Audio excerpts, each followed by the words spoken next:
किप्रो माखावर ॾींदड़ किप्रो जे कोहली एसोसिएशन किप्रो जे अॻवान comrade Sarang Kohli comrade Gyanchand Kohli Javed Kohli Krishna Kohli Valji Kohli ऐं शेवजी कोहली किप्रो में प्रेस कॉन्फ्रेंस कंदे चयो आहे त कुझु उम्मीदवार पीपी सेनेटर कृष्णा कोहली सूबाई सलाहकार सीएम सिंध वीरजी कोहली जो नालो इस्तेमाल करे वोट पिया घुरनि। इन्हनि खे ॿुधायूं था त कृष्णा ऐं वीरजी कोहली पीपी जा आहिनि, इन करे असां सभु कोहली पीपी जा वोटर आहियूं। किप्रो जे यूसी भोपी समेत पीपी किप्रो जे समूरनि उम्मीदवारनि खे वोट ॾेई वॾी अक्सरियत सां कामयाब कंदासीं। कोहली एसोसिएशन जे अॻवाननि जो वधीक चवण हो त पीपी वाहिद पार्टी आहे जंहिं कृष्णा खे दुनिया जी पहिरीं कोहली हिंदू औरत सेनेटर बणायो। असां कोहली कल्ह बि पीपी जा वोटर हुयासीं ऐं अॼु बि आहियूं। कृष्णा ऐं विरजी जो नालो इस्तेमाल करे वोट घुरंदड़ पीपी मुखालिफ़नि खे कोहली सुञाणे चुका आहिनि, अहिड़नि खे बुरी शिकस्त मिलंदी।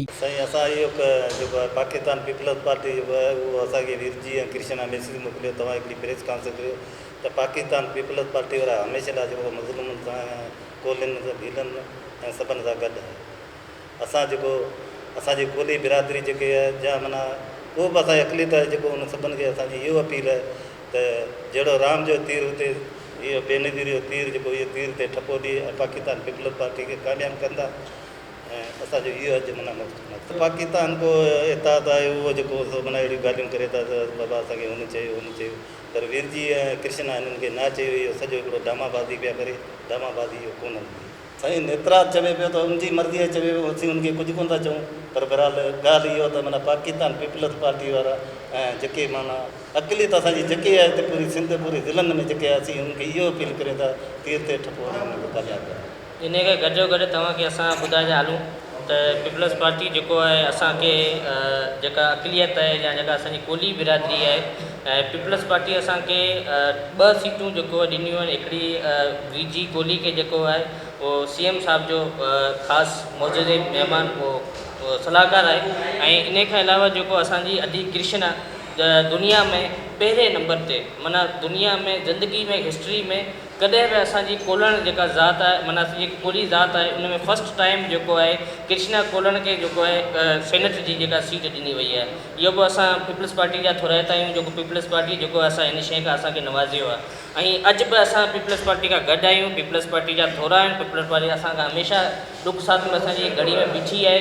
त असांजो कॉन्फ्रेंस करण जो मक़सदु ई इहो हो त जेको माण्हू जेको पीपल्स पार्टी जे माण्हुनि खे ग़लति यूज़िस करनि पिया त असां पीपल्स पार्टी उन खां असां बरख़िलाफ़ आहियूं, जे ख़िलाफ़ आहियूं ऐं अदी कृष्णा ऐं वीरजी जेको आहे उहो हमेशह पीपल्स पार्टी प्लेटफॉर्म ते बीठा आहिनि ऐं उन्हनि जो चवणो आहे त मुंहिंजो चवणो आहे पीपल्स पार्टी जे चवण ते मुताबिक़ जेको वोट जेको आहे तीर पे ॾिए थो, इहो मुआफ़िक़ आहे ऐं पीपल्स पार्टी हमेशह जेको आहे असांखे नवाज़ियो आहे। का बि असांखे शइ में का बि असांजे मसइलनि में पीपल्स पार्टी बीठी आहे।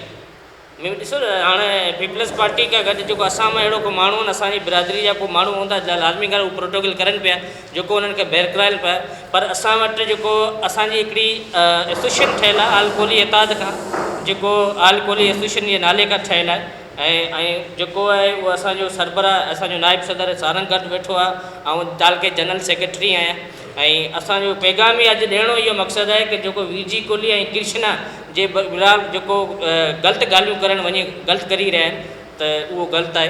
पीपल्स पार्टी खां हमेशह गॾु रहिया आहिनि, उहो असांजी पीपल्स पार्टी जा थोराइता आहियूं जेको असांखे इहो जेको आहे सीटूं ॾिनियूं आहिनि असांखे इज़त ॾिनी आहे।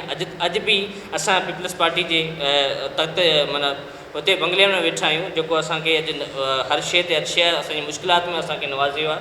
महिरबानी उन्हनि जूं। अॻिते बि असांखे पीपल्स पार्टी जेको आहे असांखे छा धार कोन कंदी, पीपल्स पार्टी असांखे गॾु खणी हलंदी ऐं हिते जा जेको मौजूस असांजा ख़ासि जीअं अली हसन हिंगोर जो आहे, ठीकु आहे, जो पीपल्स पार्टी जो सदर आहे। उन खां अलावा असांजो अदी शादिया असांजी MNA आहे ऐं उनजे अलावा असांजो वसीम क़ाइम खानी आहे, ठीकु आहे, ऐं हाजी इम्तियाज़ दर्स आहे। उन्हनि जी महिरबानियूं आहिनि जेको अॼु बि असांखे अक़लियत बिरादरी खे ॾाढो असांखे इज़त ॾियनि था ऐं असांजी हर ॻाल्हि में हर मसाइल में असांखे गॾु बीठा हूंदा आहिनि। महिरबानी उन्हनि जूं ऐं अॻिते बि असां उमेदु कयूं था जेको आहे पीपल्स पार्टी असांखां गॾु बीठी ऐं उन खां अलावा हिकिड़ी ग़लति गॾोगॾु हिकिड़ी ॻाल्हि न कयां तव्हांखे भोपी UC जी। भोपी UC में असांजो ख़ादिम शाह बीठो आहे। इंशाअल्लाह असां ख़ादिम शाह खे फुल असां प्रोटोकॉल ॾींदासीं ऐं उनजी फुल सपोर्ट कंदासीं कि असांजो चेयरमैन जेको आहे भोपी UC जो ख़ादिम शाह थिए। मज़ीद ख़बरनि ऐं तफ़सीलात लाइ विज़िट कयो असांजी वेबसाइट www.awamiNewsHD.com ऐं ॾिसंदा रहो अवामी न्यूज़ HD।